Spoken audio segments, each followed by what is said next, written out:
बिलाल रौनक साहब आपके खिदमत में अपना कलाम पेश कर रहे थे। क्या खूबसूरत गजल पढ़ी जा रही थी।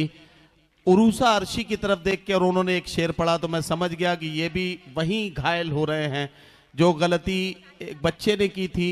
अब ये बड़े भी करने लगे तो मैं समझ गया कि मामला बहुत देर तक अब बिगड़ के रहा है। इसलिए बिलाल रौनक साहब, मैं आप मेरे हमउम्र हैं, मेरे दोस्त हैं, मैं बड़े प्यार से आपको ये बताना चाहता हूँ, इस मोहब्बत के चक्कर में मत रहिए। ये बड़ी अजीब चीज़ है, बचपन में मुफ्त मिलती है, जवानी में कोशिश करनी पड़ती है और बुढ़ापे में खरीदनी पड़ती है। तो ये सारे काम उम्र के हिसाब से ठीक लगते हैं, अब हमारे आपके लिए ये काम नहीं है।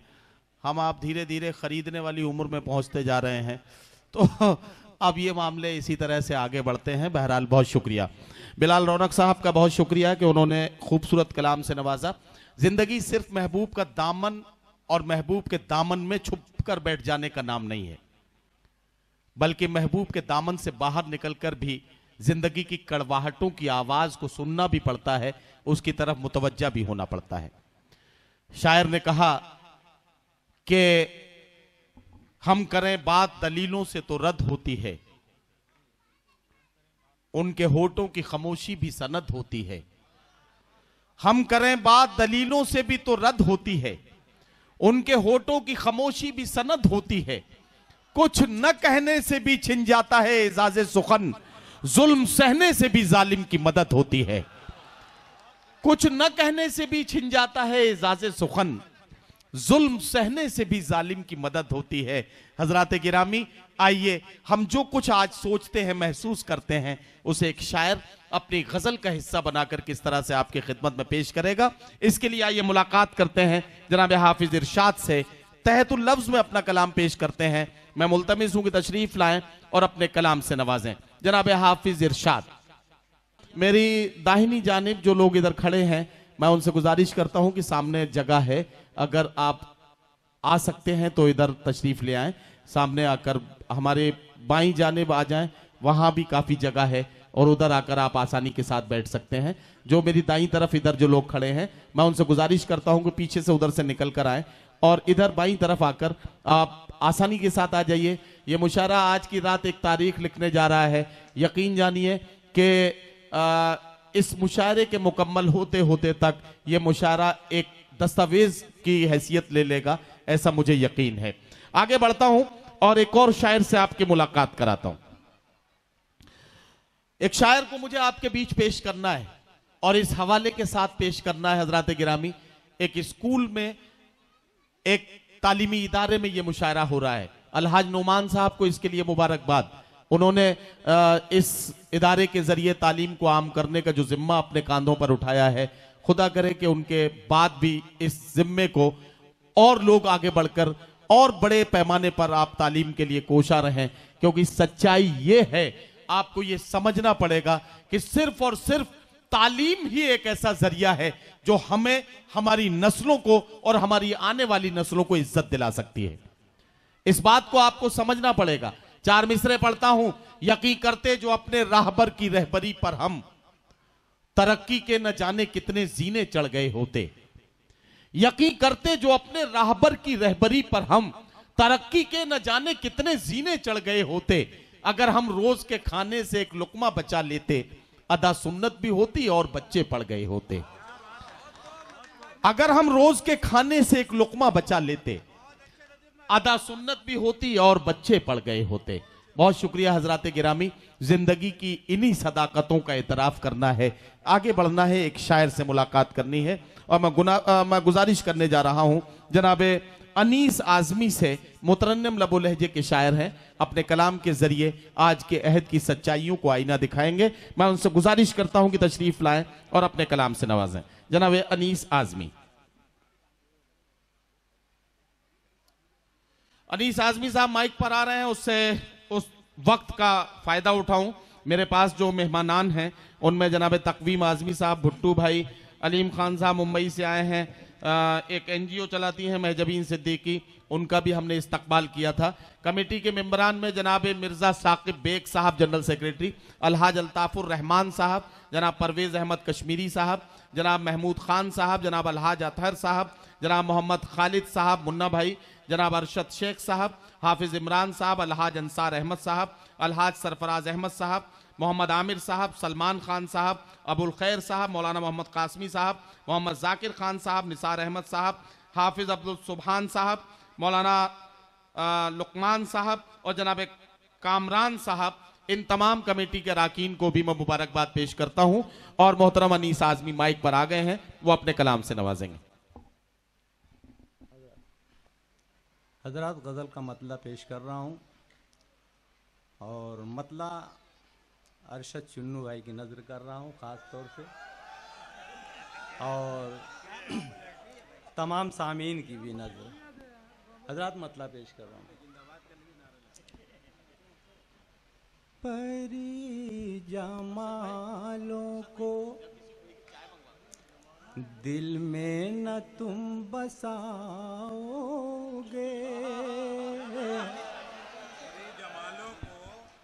परी जमालों को दिल में न जब बसाओगे,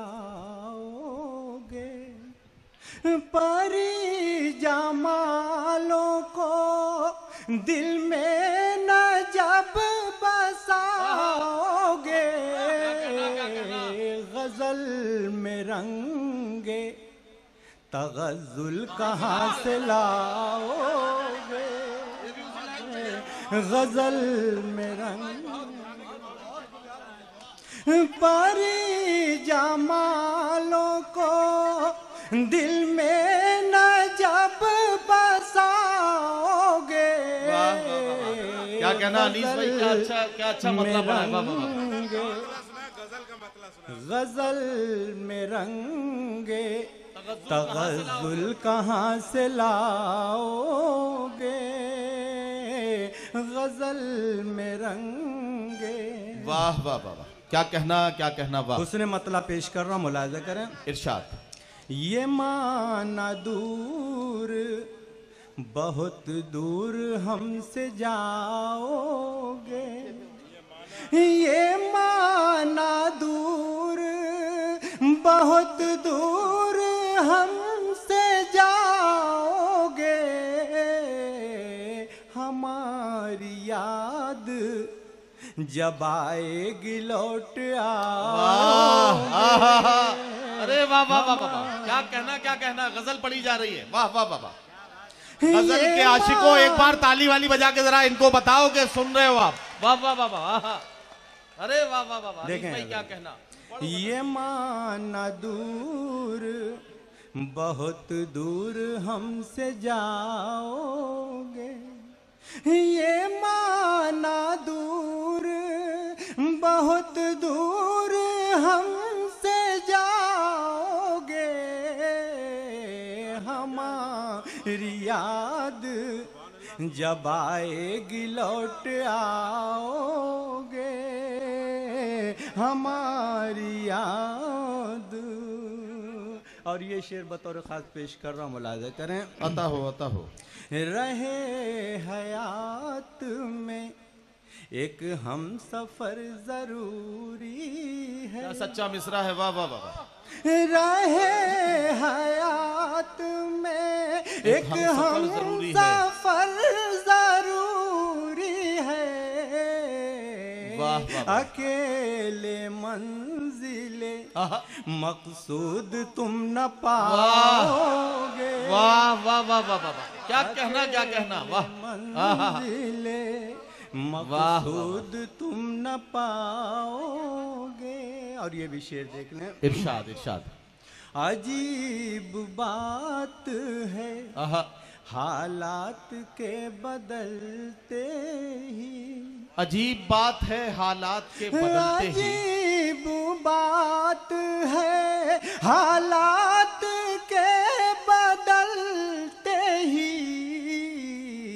तमाम वादों को कसमों को भूल जाओगे। वाह वाह वाह वाह।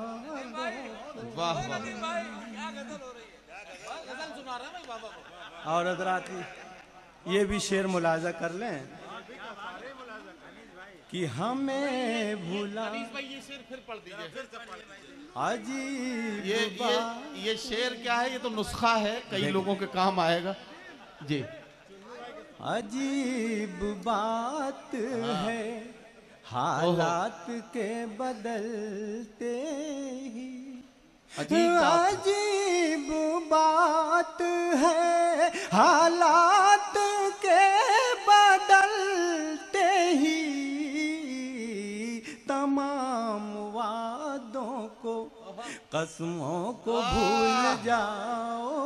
वाह वाह वाह वाह वाह। तमाम वादों को। और ये भी शेर बतौर खास पेश कर रहा हूँ। इरशाद अली। हजरात देखें शेर। इरशाद कि हमें भुलाने की क्या कहना?